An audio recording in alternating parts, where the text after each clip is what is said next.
We're following an impressive performance last week where we had 5.03% week on week. It was time for some investors to take profit as the all-share index managed to sustain some gains this week, closing slightly higher by 0.67% week on week, with a year-to-date return of 1.79%. This week's gains reflected price positive performance in Seplat that gained 6.16%, Nestle that gained 3%, FBN Holdings, Dangote Cement, and GT Bank. In terms of the sectors, the banking sectors performed impressively by 0.26% week on week, and the insurance sector was up 2.54%, but the oil and gas sector was the most active by 3.84%. The weak link was consumer goods sector that was down 0.85%. So Peter Moses, a research analyst with Codras Capital, joins us now on the phone for some analysis. Peter, it's really good to have you spare some time off the football that you're watching. Hi, thank you. Okay, so give us an insight into this shortened week trading from the fixed income angle to the equity side of things. Okay, so I think this week was actually a very interesting week for both our equities and fixed income. So what we saw in the fixed income market was purely an interplay of liquidity. I mean, as you said, I mean, if you check from the money market side, we actually discovered that there were both OMO options and assured maturity. But I mean, the frequency of OMO option compared to what we used to have, was not the same. So I think we saw liquidity levels at an elevated level. But if you remember that at the beginning of the week, there was actually not so much of that. So we saw maturities both from OMO and TDs. For TDs, in excess of 240 billion naira, and OMO like around 181 billion naira as well. So although there was a primary market option where we saw 181 billion naira, and of course added that to the fact that there was retail FX funding of around $210 million. This was actually the impact we had on liquidity. But at the levels at which the liquidity stood for the week, it was actually still relatively healthy. And then we saw that play out in the overnight lending rate, which actually declined 108 to 4.3%, for the week. That actually played out in TDs market. The relatively heavy liquidity supported, activities. Added to the fact that there was the absence of OMO option, that was also, a very supporting factor. And again, there was also an auction during the week, which was actually very interesting, in our opinion, because we saw oversubscription. And unlike in the previous auctions where we saw yields closing lower, than previous auctions, we actually saw yields close, higher across the 91 day, 182 day, and 364 day days, which is actually very instructive, that investors are beginning to have a repricing of what inflation is going to look like, beyond now.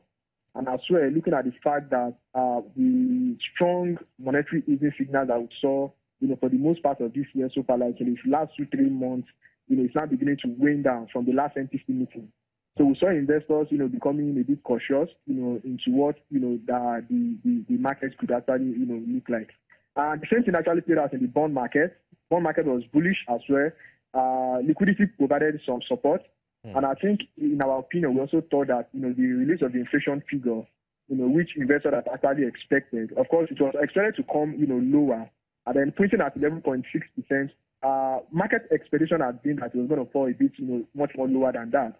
But I think market did not factor in so much the impact of strong demand for food items, particularly fruits and vegetables, because of the Ramadan fasting period.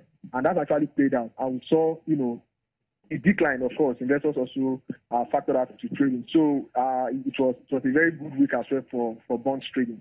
And equities was actually the most interesting, coming from a week of bullish trading after a very pressured May.